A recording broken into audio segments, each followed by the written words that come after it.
High school football season is here, and Sports on Tap has you covered all season long with in-depth coverage and analysis.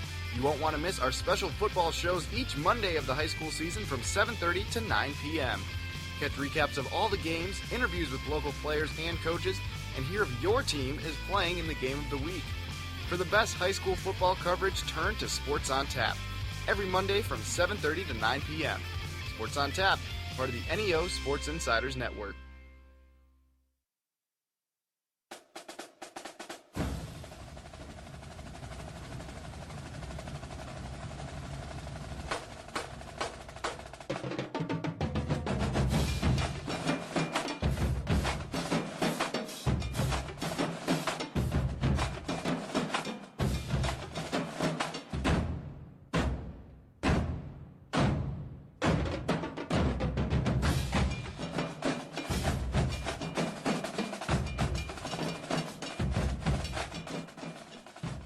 Welcome to Sports on Tap.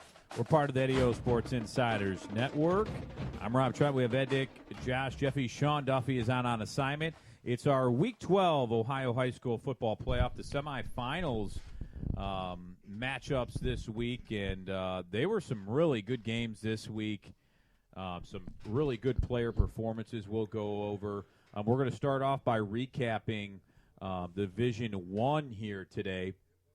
Josh and Ed have some games from their Region 1 and I believe Region 2, so we'll go over there. And then we'll go through Division 2, Region 6, and we'll go over some of the other high school football playoff games that we have some pretty interesting. How about Region 5, Rob? We going to not talk about Region 5? Oh, is there a game in there? Possibly. Okay, there's one game there. Sorry, I left that out. Possibly two other games. Okay, there's two games there. Well, Man, you are on fire when it comes to this. This guy's unbelievable. He lets you speak for 2 seconds and then he jumps on you.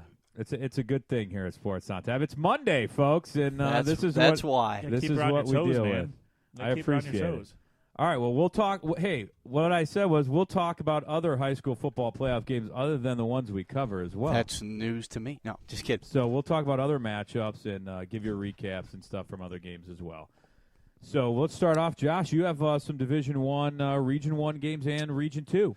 Yeah, we're going to start with the big game in Division 1, Region 1. Number 1 Solon and GCC champion Solon. The Comets, they took on number 4 seeded St Ignatius. And Ignatius came out firing on this game early. Iggy was up 21-3 at the half. They were led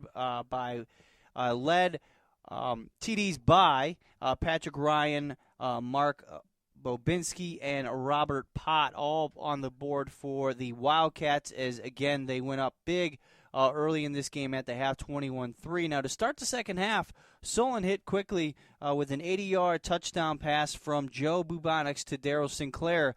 But that's pretty much it for the Comets, with the exception of a field goal and a late 75-yard touchdown reception by Andrew Mason from Bubonics. But other than that, St. Ignatius added a 34-yard field goal and a 40-yard touchdown that ended the scoring for St. Ignatius, as they went on to a 31-17 victory over the Solon Comets.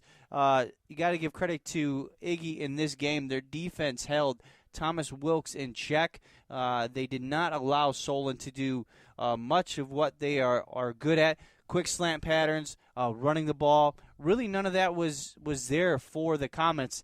And Ignatius putting their powers at B to the test here as they go on again to a 31-17 victory. They will actually go on to face a familiar rival in the regional semifinal, and we'll go to Ed for that game. Absolutely. We had a rematch of last year's Division 1 Region 1 final, which also doubled as the state semifinal between Stow Monroe Falls and St. Edward. In this game, St. Ed's was able to get on top a little bit and were able to hold on. They held back a last gasp effort by Stow inside their 2 minutes to get a 41-35 victory over the Stow Monroe Falls Bulldogs. Curtis Lessa started the scoring off with an 8-yard touchdown touchdown run. Took a 14-0 lead. Actually, when the defense got involved in it, so St. Ed's defense got a defensive touchdown with Jacob Davis tipping a lateral from quarterback Kyle Van Treese, and they were able to cover it up in the end zone. Jared Wright for Stow got on the board for the Bulldogs with a 36-yard touchdown reception from Van Treese. And then our old buddy Cordell Hoover, he did a pretty good job against Euclid. He was all over the place. He had a 17-yard touchdown reception from quarterback Kevin Kramer to give, and that was on fourth down, to give St. Ed's a 28-7 lead at half. And Stowe just unfortunately just weren't able to maintain and to keep pace. They did have a shot at the end of the game there. They advanced as close to the St. Ed's 40 before Kyle Van Treese was sacked and fumbled. That was recovered by St. Ed's on fourth down. So as Josh alluded to, we're going to have the Holy War Part 2 next week on Friday night. St. Edward's going to take on St. Ignatius. At Bedford High School. That game's going to be at Bedford High School. It's going to be, as usual, a big game. It's always a big game when these two teams meet. I was following this game on Twitter while we were covering the Olmsted Falls Westlake game, and I was surprised. And just like Ed said, St. Ed's went up early, and then Stowe Monroe Falls just kind of battled back. And when I saw it was, they were only down by 6 points there, I was like, oh, man, things are going. And then, obviously, the tweet went out that they lost the fumble, and that pretty much ended it for the Bulldogs. But, you know what, very good season, very good comeback for them. Just came up a little short in this game. As we go on to familiar foes, battling out again to head on to the Final Four in the state. And St. Ed's, the first time they played in a regular season, actually it was St. Ignatius dominating St. Edward. So it's going to be interesting what will change in this game, from their first game.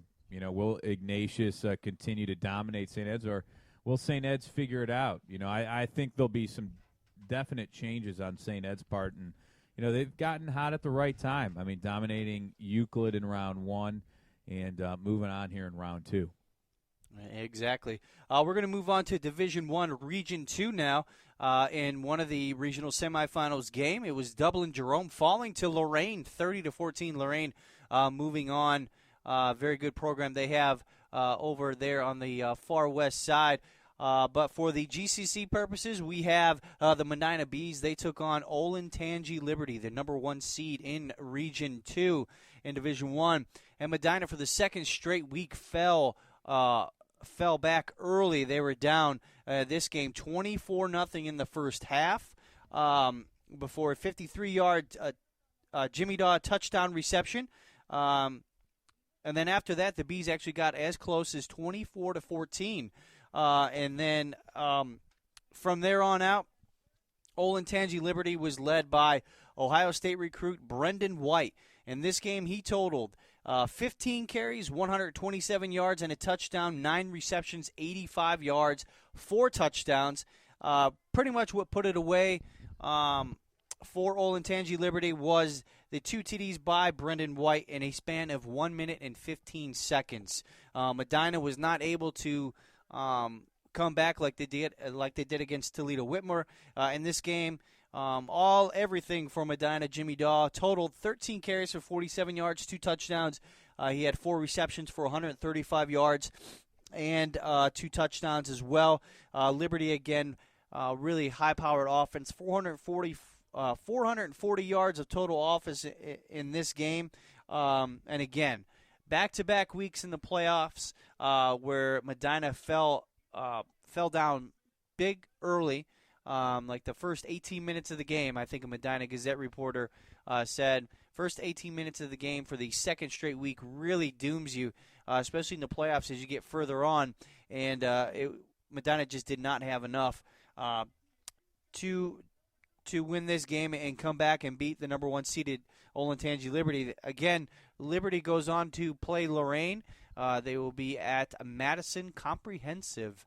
And that game is on Friday, and that starts at 7:30. Medina, they've the last couple of weeks they've gotten behind early, and they've been able to come back, and they gave Solon a little bit of a scare at the end of the year, but they were able to win that game last week against Toledo Whitmer. However, when you get the more you get into the playoffs, you can't afford to get behind like that, and especially a team like Golden Tangier Liberty, who's had their way with a lot of with everybody they played so far this year. Yep. To dig yourself in a little bit of a hole there. Take nothing away from Medina and their comeback though, and just their season in general. I mean, Jimmy Daw and the offensive line, Dylan Foltz, and everyone on defense. I mean, it was a tremendous year for Medina, and they certainly have something to remember. Going into the offseason. Yeah, and I think Jimmy Daw got Player of the Year for Fox 8. So congratulations to him getting that award because he had an unbelievable year. I mean, we saw what he did when we covered that Solon game. He's everything to that Medina team. He's not only a team leader and he scores a ton of touchdowns per game, but he does a lot of other things for that team as well. Yeah, and on that, I did watch that Fox 8. P.J. Ziegler was there to give him the Player of the Year trophy. Tried to get out of Jimmy Daw where he's going to be heading to school.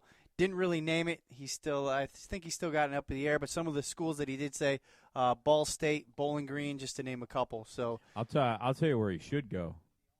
Where's that, Rob? Bowling Green State University, man. There you go. The Falcons.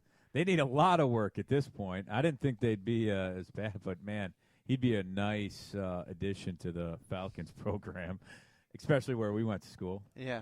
You know that. I do. I was there when Urban was there. That's right, man. But, yeah, a lot of exciting football there in Division I, Region I, and Region II. And when we come back, we will get into Division II, Region 5 for Ed Faniel over here, and also Division II, Region 6. We didn't forget about the other schools that played in the playoffs. We'll go over some of the scores and some of the matchups that we look forward to this coming week on Friday and Saturday. We're Sports on Tap. It's our Ohio High School football coverage playoff edition. We're Sports on Tap. Don't go anywhere. We're coming right back.